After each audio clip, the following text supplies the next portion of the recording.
Hello, everybody. Yeah, I just felt like doing it. I've never done that before.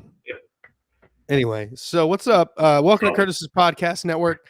We're going to be talking about all of the AFC South games. Of course, this is this AFC South show, and you have found the right place. If you're a Jags, Titans, Texans, or a Colts fan, I'm the Texans fan on the channel. My name is Curtis Brown.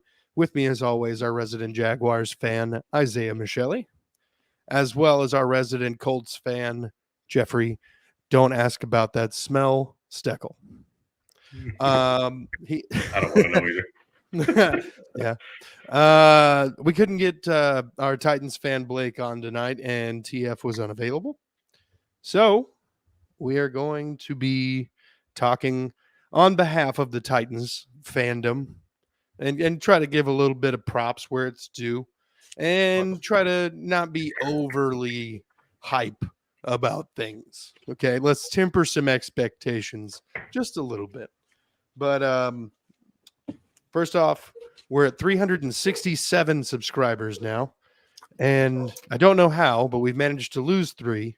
So if we could just pump those numbers right back up, that'd be sick. So like and subscribe. Let's get a 35 like goal on this episode. Yeah, 35, baby. I'd like to see that number of subscribers jump up, please. Because right now we're trying to get to monetization. That's the goal here. I'd like to be able to pay these gentlemen, for their time. And I'm sure you guys would like it if we could upgrade some things. We're not the most fancy thing in the world, but yeah, that's what all that's going to help get us to. So help us get there. With that being said, let's get into it. Leading off, Titans, Falcons. Titans get their 3rd win of the season coming off a bye against the up and down Falcons. Will Levis is obviously the highlight of this game. No. 4 touchdown passes. No. Which was, well, I mean, look, DeAndre Hopkins cannot be understated for his portions of the game. Like, no DeAndre Hopkins. Literally the whole game. Yeah. So, I don't know where this narrative came from that the Texans fans said that DeAndre Hopkins was washed. You didn't hear that on this show. Okay. So I just want you to. Isaiah said it. I've said it. Isaiah said it, but the Texans fans didn't say it. I said I've always said he's still DeAndre Hopkins. He might be a little slower, but he's still DeAndre. Bro has one good game and they're winning the Super Bowl. Like, shut the fuck up. I mean, yeah. So 28-23, Titans get the win. In one game, Will Levis doubles the passing touchdowns that Ryan Tannehill has had all season. So that they went into that game with a total of 3 passing touchdowns and left that game with a total of 7. So, I mean, there's reason to be optimistic now at the quarterback position, but I wonder, and you guys will be able to, talk about this at length here.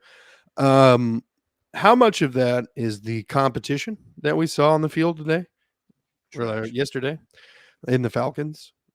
And how much of that is Will Levis being at least better than we thought?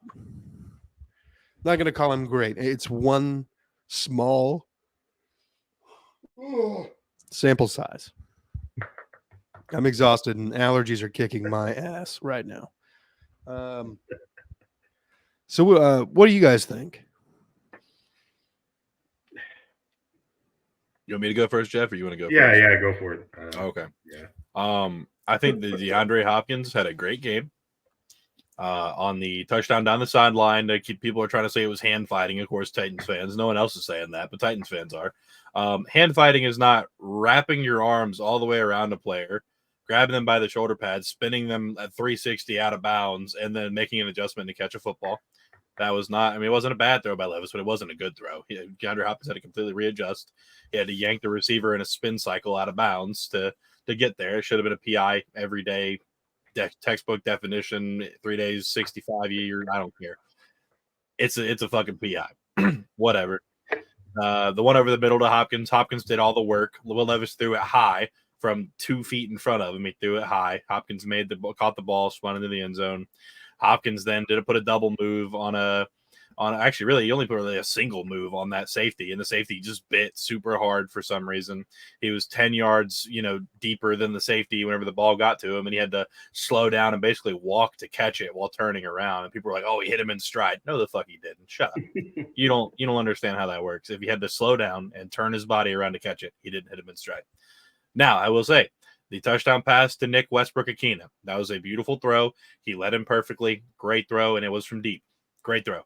He had a couple of decent throws, throughout the game, but, let's not crown him as the AFC South's best quarterback because Jacksonville just beat the shit out of the Falcons.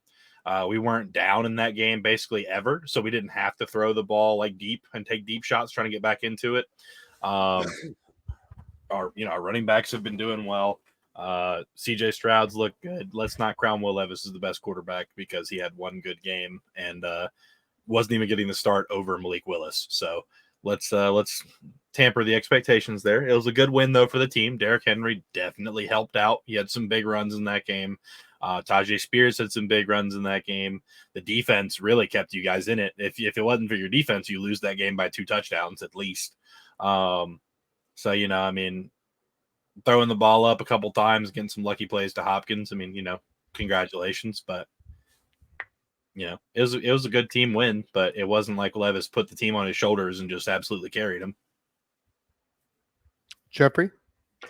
Yeah, I'm gonna echo. I've harped so many times about Derrick Henry and his involvement. That definitely helped Will Levis and open up that passing game. I'll give props. I mean, if my first time starter rookie comes out and throws 4 touchdowns, I'm excited about it. Like that's I can't take away from that.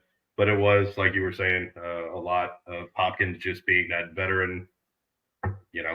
Just fucking he got himself a game. Their defense I think put up 6 sacks. So it was definitely a team win. I'll give props, but fuck them for wearing those uniforms, man. Houston, man, you can't wear the Oilers outfit, man. Get out of here.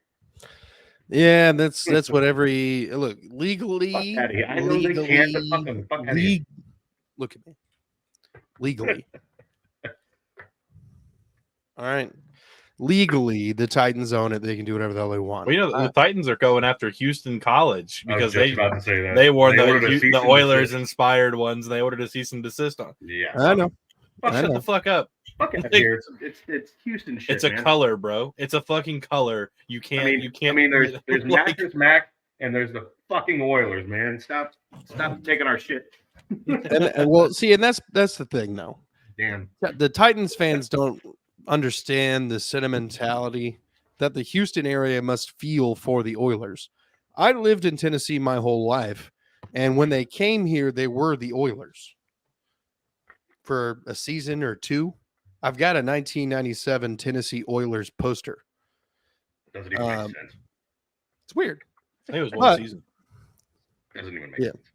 But regardless, I never was attached to the old Oilers aesthetic beforehand.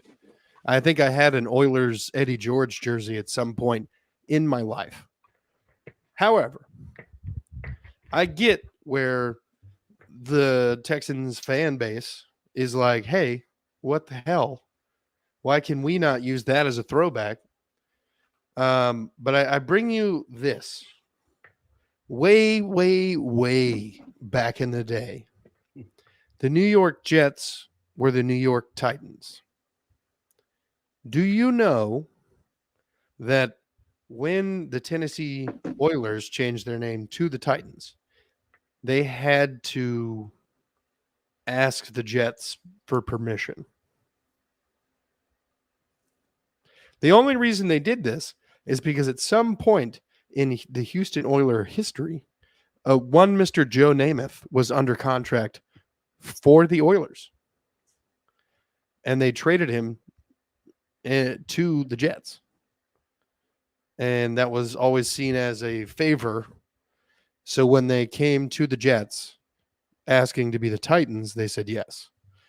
There was a game where the Titans dressed up as the Oilers and played the Jets, who were dressed up as the old New York Titans. In that game, the Jets asked the commentators to refer to the Jets as the Titans and the Titans as the Oilers. Weird. Yes. Very, very weird. Mike Keith was talking about that on the radio the other day here in Nashville. But regardless, Very weird. the Titans get a dub. There is a glimmer of hope in what was looking like a dark, dark room. It is a glimmer. It's a glimmer. No, I'll Hey, say I that, gave him his you know, props. I said he No. had the good pass to Westbrook, and he got carried by Hopkins, but he looked good. He didn't turn the ball over, but still, I'll say it like if Will Levis pans out, so there's Levis, there's Trevor Lawrence, there's C.J. Stroud, and Richardson looked good when he wasn't hurt. So it's like there's a bunch of young quarterbacks, and this could be a really fun division to watch for a while. I'm just saying, I'm just got to go with how far left the Titans are going. I got to go more far right because it was never them, but yeah, it was never the Titans in the first place. But to act like Will Levis is all of a sudden Jesus Christ in a bag of mayo because he fucking threw 4 touchdowns and 3 of them were 150 yards to Hopkins and 3 touchdowns of the 4. Like, Yeah. let's not crown the kid as the greatest just because he had one good game where a veteran, 3-4 years ago, the best wide receiver in the National Football League, had a great game. He's a crafty veteran, let's not act like he just did everything on his own. Yeah. All right. Well, let's move on to another AFC South matchup here. The Houston Texans traveling to Carolina. This was an ugly game. Houston, for whatever reason, was ultimately very committed to running the football and had the highest rushing yardage total in a game this season for the Texans at 110 yards as a team, not with one player. The Panthers don't have a great rush defense. This was a very, very awkward and very long game to watch. CJ Stroud was pressured early and often. He was basically, it almost looked like he took a step back. It looked like Slowick was not trying to let him open the ball or open the field up by throwing deep. He wasn't trying to let him cook. Yeah, there was no cooking allowed in this game. Stroud looked like a rookie for the first time this season. There were a couple passes that could have been intercepted that weren't, but early on he was struggling. They couldn't get much going out of the wide receiver core. Robert Woods being out, you would assume that would mean John Mechie would get on the field more often. However, he ran one route all game. Don't know what that rotation is, but you're going to spend a second round draft pick on somebody and then, he gets dealt a shitty card. Yeah, bro, beat cancer. You don't think he can beat a corner? That's what I'm screaming. What are we? That's what I'm screaming. You okay, Jeff? Yeah, I'm good. Leave it to Isaiah to make the controversial joke. Yeah. It wasn't anything negative. It's just stating fact. I mean, fuck. No, that's a positive remark. Congratulations. Yeah. Like you beat it, you can beat a corner. Yeah. So it was really like they were trying to feed Noah Brown most of the game. I mean, let me pull up the stats here. CJ Stroud, this was definitely his worst game as a pro. If I'm not mistaken, he only threw for like 140 yards. Yeah. I've got some things to say about it, but I'm gonna wait till it's my turn. Heard. Let's see here. They were trying to do interesting things in the running game by using Tank Dell.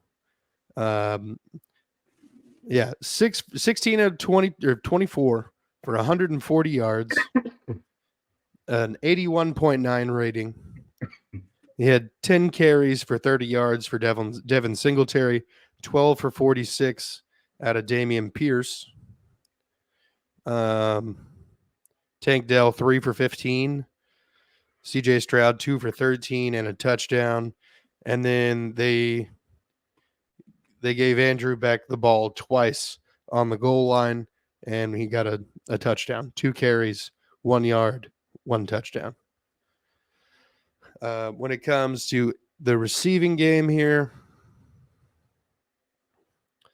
hold up.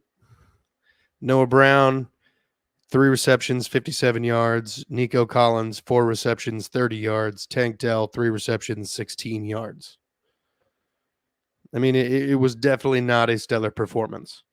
But the defense today had a killer output. I mean, 2.5 sacks from Grenard, a sack from Blake Cashman, and 2 from Malik Collins. Half a sack from Denzel Perryman. Denzel Perryman, not Shaq Griffin. Denzel Perryman. Sorry. Where'd he go? He's not here. Christian Harris. And I figured he'd be on the stat line up here, but he's not. I don't see Christian Harris's name at all. And John Grenard were both the highest, or all three were the highest rated players by PFF in Week 8 for the Texans. And I'm about to wrap this up here, okay? But You're good. the defense was the entire reason this game was in any sort of control ever. The offense could rarely get going. The offense could not keep things going. This was far and away a game where play calling put us in holes, where penalties kicked us in the dick, 10 for 70. And they were all at the absolute worst times. And it just never stopped. It was a game where you couldn't stop the bleeding. You just had to watch. One last thing before I hand it off to you guys. I'm tired of having to say this. If you have to justify it's really not worth it. Shaq Griffin does not deserve a roster spot. No, he's bad at football. My guy is like, you can just throw the ball at him anytime. Like anytime. he's open for business. It's honestly like it's not that he's necessarily even getting cooked for huge plays, but the man is not there. He's just not making plays at all. He does decent in the run game. That's what saves him, and that's what keeps him at a high grade. It's not his coverage skills. The man is not afraid to go up and hit somebody, which is awesome. Transition his ass into a safety position where he's a box safety, put some weight on him, and call it a day. Why is he playing corner? Why? All right, now you because they keep paying him to. Yeah. Yeah. All right, you guys got it. Yeah. I don't understand the Texans. You know, we're all so goddamn, mood swings, and I don't understand how the Texans can put up a fight with some and then lose to Carolina is not a good team. No. They're not. Like Bryce Young has, y'all made him look pretty good, and he's been not great. Your run defense was pretty stellar. I mean, I think the best guy was Bryce Young with 2.8 average. Like that's we abolished the running game. We couldn't stop Bryce Young's arm. No, and I don't know how you lose to Carolina. Like Frank Reich is not a good head coach, and I know from many years of experience. Like I don't understand. I had the Texans winning. I don't know. I think we had No, I a have no clean idea what. sweep on them. Yeah, we did. Yeah, We had everybody having the Texans win. yeah. It's just I and y'all Oh, finally how got the wrong run we game were. going. Like it wasn't all with Pierce, but it was like y'all had the run game going. Y'all had whatever. It's just I don't understand how you drop this game. It was as It's if it's it's, the it's moments where you throw the ball after setting up the run, they were like, it's like but what if we didn't throw the ball? Stroud has What been if we so run it again? good throwing the football, and it's like I don't even know if in a game like this where 24 attempts is enough. Like I don't know. That's what I'm Like saying. Like he's been doing so good. Like most games, he's had over 40 attempts, yeah, it's and been working. Just you're gonna cut his legs out from underneath him just to get the yeah, run game going in a mediocre 3.5 yards per carry. yeah. What are we talking about? Let the kid swing it, man. Jeez. I don't know. Carolina should not have won this game. No, but yet again, Houston loses a game on a last second field goal. Now to the Panthers, also the Falcons. Isaiah? Yeah, and I said it, and let me say one thing, and then I will clarify what about this. But I'm going to say this first. I said it in the preview, and that's not for you, Curtis. This is for all the Texans fans that are going to jump my ass in the comments. I said it in the preview. The Texans have been playing at a higher level than what they're realistically capable of with the team that they have, and they played. I wouldn't say at the level we were expecting them to play before the season, because I still think they're better than what they put on the field against the Panthers, but they've been playing at such a high level over the expectation that I think that they kind of took a little bit of a dip in against a lower opponent whose pass rush was able to get after y'all's offensive linemen, which Stroud really hasn't dealt with that much pressure really since like week 2 or 3 of the season. He's actually had a pretty clean slate for a while there. And he had some good throws still, and he had some questionable throws. Bryce Young was killing you guys with those like last second scrambles to at least get close enough to a first down or right over the line. Bryce Young had a couple good throws in that game that kept them in it and ended up bringing them over. But I mean, Carolina's defense played really well against y'all's offense. The run game, again, it's just like, I understand you want to get the run game going and understand you want to play that 49er style football and have a great defense and also have like a great running game and manage your quarterback's been throwing 35 plus times a game the entire season, and you've been winning football games more than people expected you to at this point. Just keep throwing the ball. What's his name? The wide receiver, Nico Collins. I mean, he looked pedestrian out there. I mean, he's looked really great all season, and they weren't throwing a lot, and they weren't giving, like you said, Mechie any touches. I mean, Tank Dell, they're trying to use him in the backfield like a gadget guy and like moving him around, doing, it's just like I said, cut the cute shit. Do what wins you football games, which is what we've seen on tape all year long. And you shouldn't be trying to run the ball because they're getting after you in your pass protection. You should be throwing the ball faster and getting the ball out quicker. But that's really all I've got to say. I mean, I expected the Texans to win this one, but I think I said it. I didn't expect it to be a high scoring game. But I didn't expect it to be that close. Yeah, no.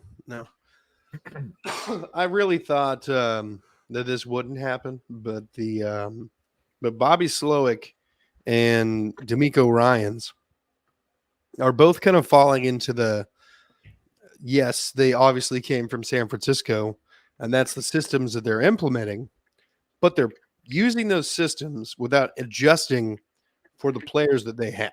Yep. They're playing it as if they have those guys. When Tank Dell is not Debo. Yeah, that's what I was. You don't have Christian McCaffrey. You don't have Debo. Exactly. You don't have Ayuk. you got Nico Collins, and you got Tank Dell, and you got old man Robert Woods. On defense, your best linebacker is Denzel Perryman. No disrespect to Denzel Perryman, and he'll probably agree with the statement, though. He's not Fred Warner, who has been an all-pro linebacker from the day he stepped onto an NFL field. Yep. So, I mean, they're playing and coaching as if these are the same dudes. They're literally saying at practice, we're trying to find the next Fred Warner. Fred Warner is your model to follow to the linebackers. And it's like, all right, I get that he's good. I get that that's literally the last great linebacker that you've seen. These guys are not that guy at all. Tailor the offense, tailor the whole scheme to what you have, not what you had that worked. Ugh. Anyway, let's get on to the New Orleans Saints traveling to Indianapolis. The New Orleans Saints have come away with a victory in this situation, 38-27. Jeff? Yeah, man, it's been a couple of tough weeks. The Colts, they lost a tough game last week to the Cleveland Black and Whites.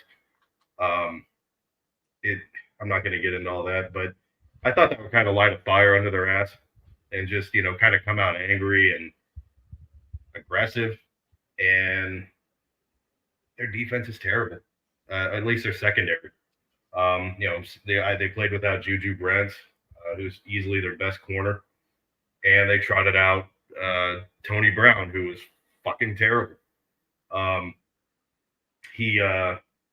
think he had a very costly penalty on some dumb shit that he did too. Like, it was just nonsensical. Like, I was an advocate of bringing back Gus Bradley at the beginning of the season, and now I'm just, where's that aggressiveness? Like, they brought it in against Baltimore, and then they just stopped. Like, I think they started blitzing like 50% of the time against Baltimore, against Lamar, and he just hasn't done anything like it since. It's like where's these Zaire Franklin blitzes? Like, hell, Tony Brown can't cover shit. Bring him out on blitz. I don't understand why he's like this lackadaisy. Our corners are not going to stand up to any receivers. They're not fast enough. They're playing off the line. They're giving them all this space. It's like the only way that we're going to be able to like alleviate that is to get after the quarterback, and they're not calling any type of aggressive play calling. It's frustrating. We had one sack, and it was Buckner.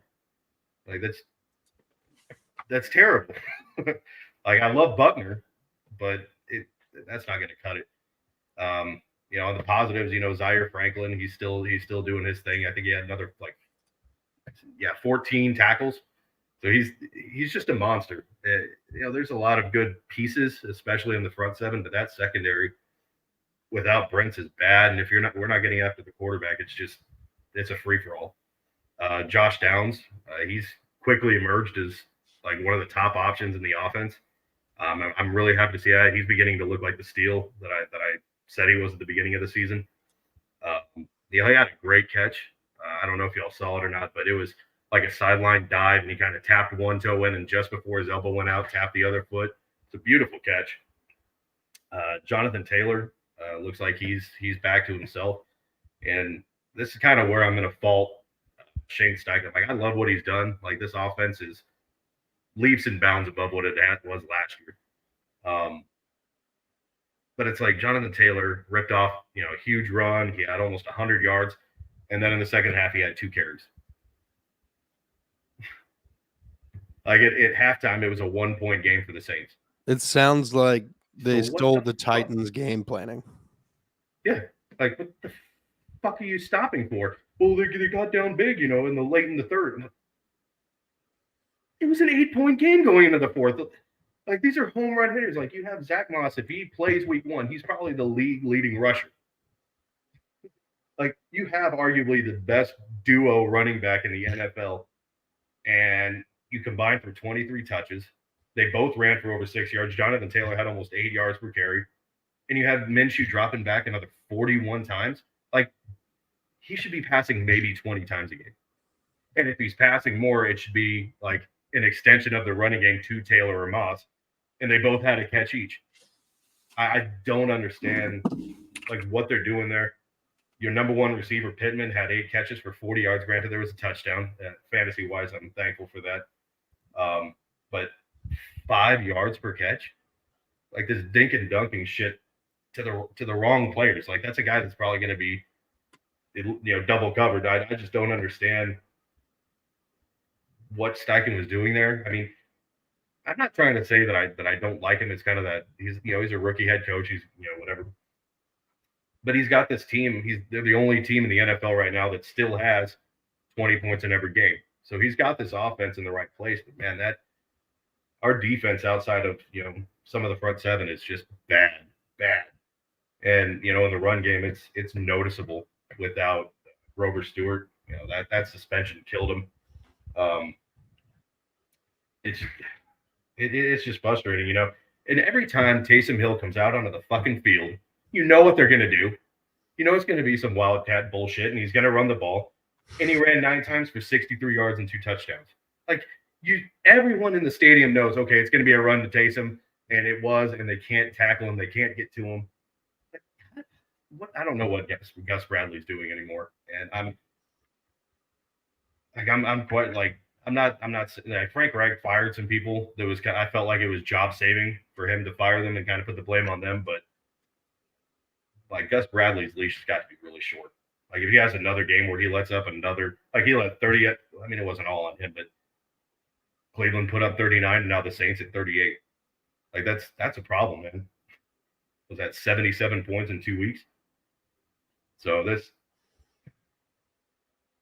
it's frustrating. Like this is a team that could very well, be fighting for a playoff spot. Now it's like, well, do we look ahead to the draft? Because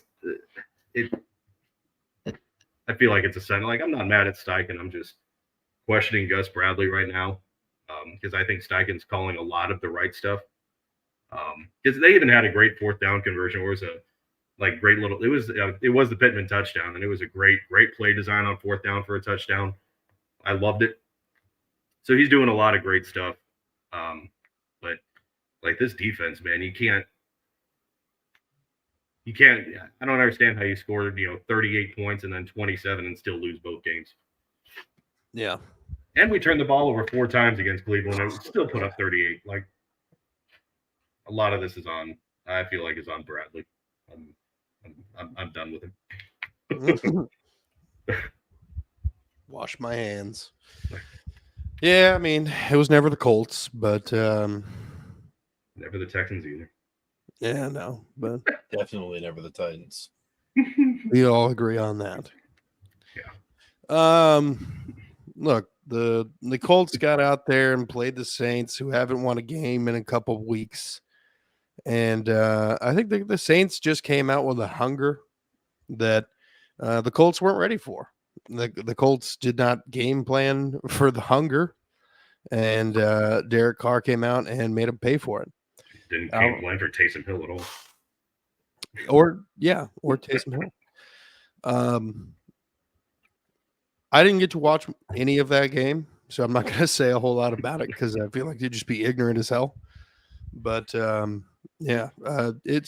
was definitely surprising that many points were scored in that game, because when I think of the game, the Colts, and I think of the Saints, at least this season, well, I guess they have let up a fair amount of points to people, but I guess I'm also like recent history bias with the Colts. I just assume the defense is going to play better than that, and they didn't. They didn't at all. I'm pretty sure I anticipated. What was the? Let's see if I got it. Yeah, where are the predictions at? I was wondering about that. I know the over-under was not like, what was it, 65 points or what? Let's see. The Colts game. We all had Indy winning. I had Indy winning 24-10. Isaiah had it 30-21, and TF 28-17. And I like. Hold on. And then Isaiah had his actual pick where he chose the Saints to win 28-16. So he had a Jeff pick. Yeah, my Jeff pick was the closest. I had Colts winning 30-17, so I was very close to the Colts score. Damn, my Jeff was pretty damn close. I said 30-21. Wow, I know Jeff a little too well at this point. We had one time basically the same Colts score almost nailed, but I had news. the Titans winning against the Falcons 21-13. Isaiah had 21-14 Falcons. So close. And then TF said 17-14 Titans. I had 31-17 for Houston. Isaiah said 28-17 for Houston. TF 30-15 for Houston. He got the 15 right for the Panthers. Damn it. I don't think I would have said like. I think it would have been like a 2017 Houston is what I would have put it at, but Yeah. I never thought that it did on 13 on Carolina. Fuck, man, I never would have. No. No. And that brings us. Isaiah, have you talked about this Colts game yet? No, I haven't. All right, go for it. It's hard.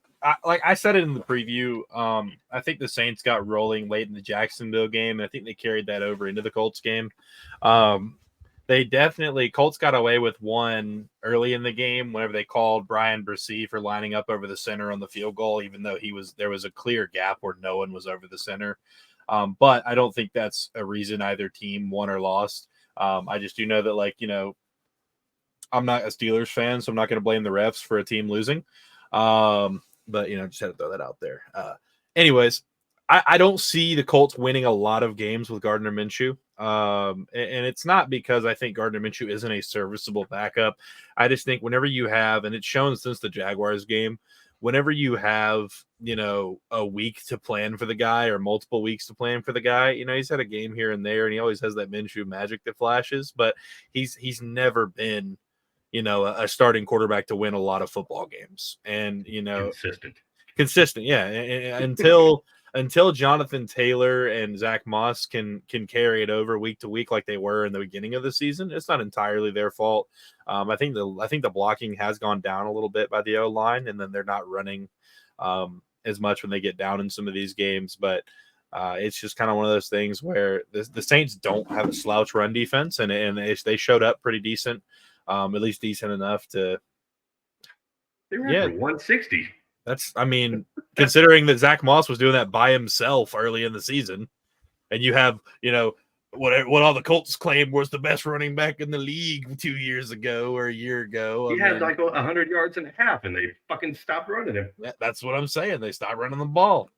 Run the goddamn ball. Run the goddamn ball. But anyways, we still haven't gotten the run the damn ball shirts. Yeah, I know. We legally can't because Bussin' with the Boys owns that. I was going to say something, but YouTube wouldn't like that, so I'm going to keep it to myself. Anyways, run the effing ball. Can we put that on? Run the fucking ball. I like that. Anyways, yeah. So I don't know. Have to spell out fucking like F''IN. I thought the Saints were going to win. Anyways, they carried over their momentum, and I don't really have much else to say besides that. I just don't like the Colts, but. That's not why I picked the Saints. I thought the Saints started rolling late in the Jacksonville game and they carried over. But also, I don't like the fucking Colts. So yeah. We all don't like each other. It's fine. And that brings us to the final game on the docket. Jacksonville traveled up to Pennsylvania to have an old AFC Central rematch with the Steelers, where they come away with a win 20-10 in a very low scoring.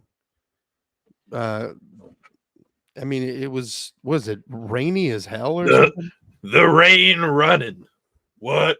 How taken? What? Spinning winning. What? Jaguars, baby. We came in. I like that. Pat McAfee said it best. They came in Pittsburgh coldness, in Pittsburgh weather, and they played Pittsburgh football, and they beat the Pittsburgh Steelers. That's what happened. It wasn't the refs. Deontay Johnson was bitching after the game about, the refs. You dropped 4 fucking passes, dude. The refs can't catch the ball for you. Okay. They're talking about that fucking pass or the roughing the passer that wasn't called on Kenny Pickett. That didn't lose you the game. Kenny Pickett was playing like fucking trash. Okay. Don't come at me like that. George Pickens had 1 catch for 22 yards on a 7th round corner from last year who he was starting against, who locked him down with D-Will all game long. Wingard even dove down at his feet and knocked Monteric Brown off of him. He even took that one on himself. The Steelers aren't good at football right now, and we should have beat them by more. We just had some costly mistakes in the red zone and kicked more field goals. The thing about it is, at the end of the day, you can blame the refs all you want. The refs didn't lose you 10 points. You don't know what a neutral zone infraction is, so shut the fuck up. Okay, all these pictures with the lines. The line is completely crooked. The neutral zone infraction, just so you know, is the 11 inches of the football, not just the tip of the football. So if your head is over anywhere in that neutral zone, it's an offsides on an offensive lineman. So learn football. Blake Bortles said it best. Shut up, know the rules. ETN beat y'all's ass all night. The Jags run defense absolutely stuffed Warren and fucking Najee Harris, probably the slowest running back in the history of the NFL. He had like 7 carries for 13 yards or something like that. They had 61 through the air because Warren had a couple of decent ones, but you guys, you can't, like I said before in the preview, you can't continue to have less offense than every team and beat them consistently. It just doesn't happen. So Jacksonville 6-2 going into the bye. Like I said on the preview, I don't care how good Tomlin is going into the bye. He talked about Trayvon Walker before the game. Trayvon Walker straight bull rushed the left tackle right back into the quarterback and got a sack off of it. He had a couple good stops in the run game. Josh Allen continued to be Josh Allen. D. Williams had a great game. Andrew Wingard looked fucking nice backing up Cisco being in there. He had a couple great stops, had the pick where he absolutely spun one dude out of his shoes. Then he went and sold the terrible towels in Pittsburgh, and literally fucking him and Chase on and the boys went up and pulled him away from some Steelers fans. They had him laying on the side and they took him from him and started spinning them around. Wow. We're not scared of your little towels. Okay. So go cry into your piss towels all night long and soak up those Steelers. Never had a doubt. Why? Because we don't lose against Pittsburgh. I was setting you up to say because it was always the Jags. Oh yeah, but they already know that. Yeah, it's a good cover up, isn't it? Anyway, so That's a given. that was an alley-oop, and you just walked right by it. You should have dunked it yourself. I should have, I guess, but I expected more out of you. Anyway, You're better than that. You're better than that, Isaiah. Hey, guess what? Guess what? Teal with it, bitches. So prediction-wise, I think this might be bigger than a terrible towel. It might be. Let's get into how we scored this one. I said the Jags would win 30-17. Isaiah said Jags 35-13. TF Darn. with the closest. We could have with how many times we were in the red zone. TF with the closest score. Jacksonville 27-10. So TF, hats off. You did well.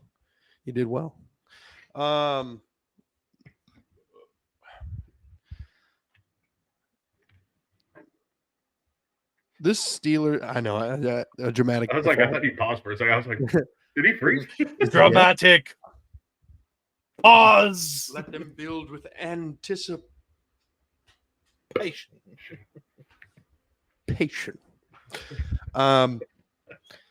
This Steelers-Jags game was one of old that if you were alive in the 90s and watching football, you watched this game and you were like, this feels like home. This feels right. Because it was for a period of time. This old AFC Central game was fun for all the defensive-minded and defensive players, I guess. It's everything you wanted. It's everything you wanted. You wanted physicality. You want big dudes messing up other big dudes. You want athletes. And that's what was on that field. The Jags were not going to lose that game. The Pittsburgh Steelers came into Houston and lost 30-6.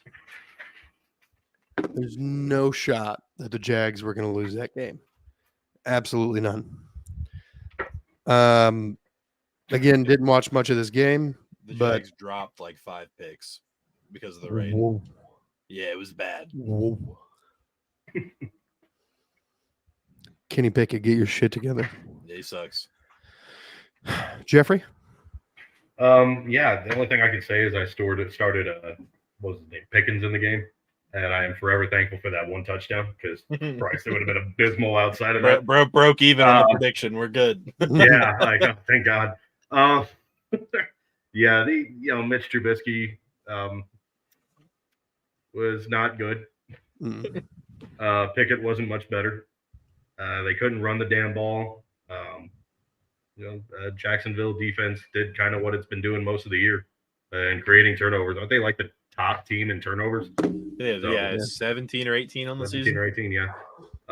Trevor Lawrence, he almost had 300 yards, passed 75% complete. Yeah, 75% of his passes in a rain complete. game. Yeah, in a rain game. It's pretty fucking good. ETN didn't have like the best average, but pounded the shit out of him. Ingram had himself a pretty good day.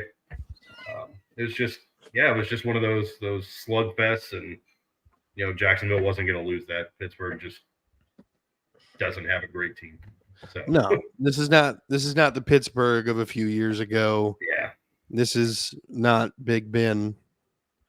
This is small hands. Yeah, this is my hands aren't big enough to eat that Whopper. You know what I mean? Whoppers aren't even that big.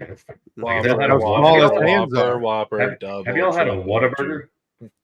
No, of course, we I've don't had have Whataburger. those in Tennessee. Dude, those big double. I worked at Whataburger, bro. That shit's delicious. Phenomenal. I think we have one in the state of Tennessee. Like, you got to go to it. Like you'll get it in this basic yellow wrapper, and it's just this looks like the most bland thing ever. And then you bite into it, and it's like fucking gold. Dude, the best thing about working there though is getting like a fresh burger right off the grill, like making it for yourself and then taking it behind and just eating. The best thing about Whataburger is like I know we're way off topic now, but it's a Texas thing. But like you'll see them at the griddle if you get a breakfast, they're sitting there cracking eggs over the griddle. They've got like the pancake batter that they're pouring on the griddle. Like, dude, they make your shit fresh. Like, it's a fucking enough. You ever been to Steak and Shake?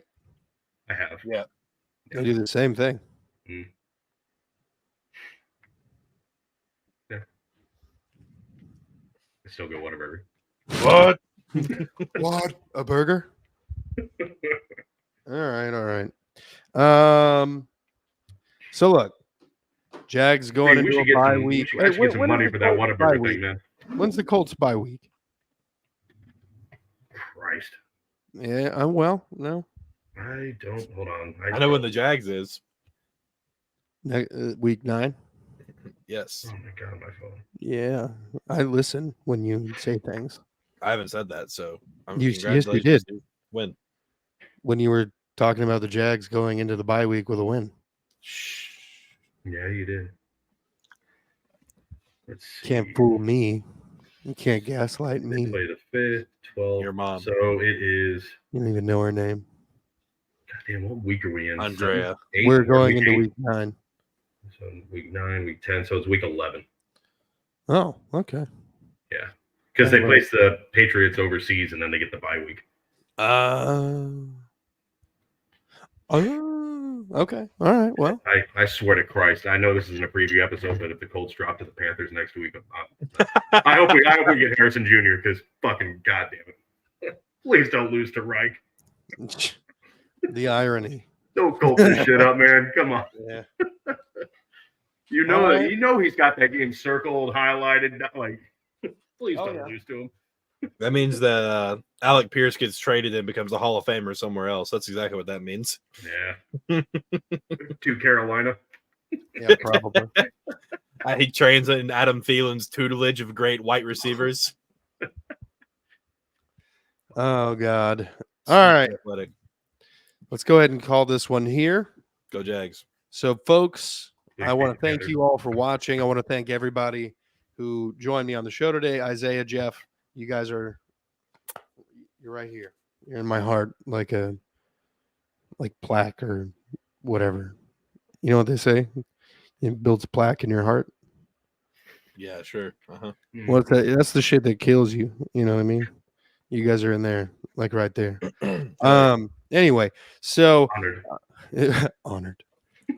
If you agree or disagree with us on anything, please feel free to hit us up in the comments section. You can also hit us up at Curtis PD Network on X, at Duval's Finest on X, and you can hit Jeff up by mail. I don't know where his address is. But Ye old telegraph. You can etch something into a stone and just throw it, and hopefully he gets it. do you have the bird message carrier system? Well, I was That's going to how hope you're like gonna the horse and buggy. And they, Yeah. Exactly.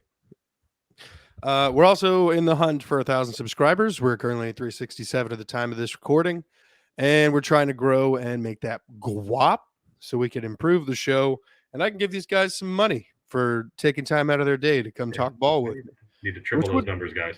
It would be ideal, 35 like goal on this episode. Let's try to smash that and get go. Oh, This season has not been nearly as big for this channel as last season, and I don't know why. We made so improvement. much better. The quality of everything is a lot better. For sure. I don't know.